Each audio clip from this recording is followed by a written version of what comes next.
I'm not going to pretend that Monster Energy Supercross 3 is the best thing since sliced bread, but it's certainly a fun take on the sport. The official game of the Monster Energy AMA Supercross series, this latest game is Milestone's third attempt at creating a motorcycle simulation worthy of its inspiration. It might not nail it entirely, but it's still an exciting racer that finally feels good to play. One thing I do appreciate about this is that when you start the game for the first time, instead of forcing tutorials upon you, it actually asks you if you want to look at them or not.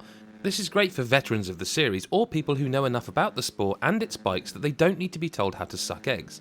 Truth be told, the tutorials aren't that great anyway. The gameplay tutorial simply teaches you about using the clutch to good effect at the start of a race, but otherwise it leaves you to figure it out on your own, which you can easily do by jumping straight into a race or the career mode anyway. The rest, just videos, strangely silent ones at that, which run through how tournaments and events work throughout the career mode. They feel completely unnecessary, in truth. When you get into the main menu, you'll see the breadth of content on offer in Monster Energy Supercross 3, and it's rather impressive. There are the usual single races, multiplayer, career mode, and so on, not to mention the return of the track creation tool for you to build and share your own courses online. The compound returns too, featuring a completely open playground in which you can practice and hone your skills, or even just explore when you fancy a quick relaxing ride. There is an awful lot available here. You can also spend some time creating your own rider, male or female, and customize their appearance and gear before you guide them through their career. This is where you'll probably spend most of your time as you work your way up from the 250 class and into the 450 class. It's fairly basic as you bounce from event to event, but always keeps things moving along as you attempt to fulfill the objective of the current season's contract. Every now and again, you're given the option of taking part in an exhibition race on one of the compound tracks, which just helps to give you a break from the intensity of competition races. Of course, racing is where the game shines, now that Milestone has got that handling just right. I played using an Xbox One controller, and both class bikes always feel entirely within your control.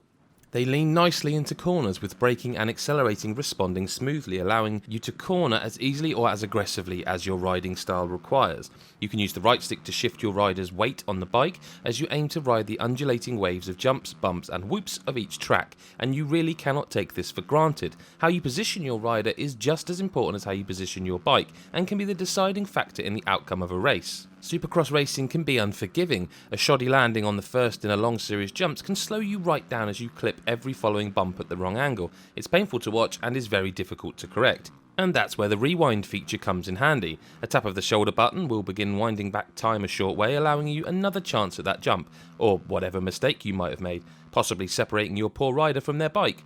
On a few occasions, I misjudged a corner or a jump and the rewind ability saved my skin, but if you're the type of player that prefers a full simulation, you can switch this off and leave yourself at the mercy of your own talent or luck. Sometimes though, bad luck comes in the form of erratic AI. Though much rarer than the poor Switch version of the game, which you can see our review of elsewhere on our channel, the AI does shunt you around at times. During the drag race off the starting blocks, things can get a little crowded and chaotic, leading to a lot of pushing and shoving as the elbows come out.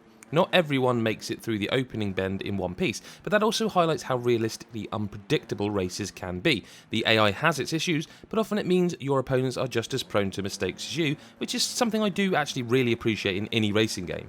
And if you fancy a break from all the racing intensity, that's where the compound comes in. You can organise races if you want on various predetermined tracks within the open environment, but it's nice to just ride around without restriction for a while. There are obstacles and jumps, dirt roads and quarries for you to ride around as aggressively or as calmly as you like, but it's light on things to do. It's a nice distraction and good for a quick chilled out ride, but otherwise it can feel quite empty. Emptiness is not something to worry about in the arenas, however. There's a good amount of detail packed into each officially licensed arena from the AMA Supercross calendar, with some impressive lighting, especially when it rains. The actual riders' faces aren't that great, but astride their bikes with their helmets on, it's nice to see their shirts billowing in the wind and mud splattering all over them with their bikes. It's a decent visual spectacle then, with plenty of realism to match its exciting races. With its handling down, Milestone has built a game that Supercross fans will really enjoy, and honestly those unfamiliar with the sport can still enjoy a fun and intense dirt bike racing experience in Monster Energy Supercross 3.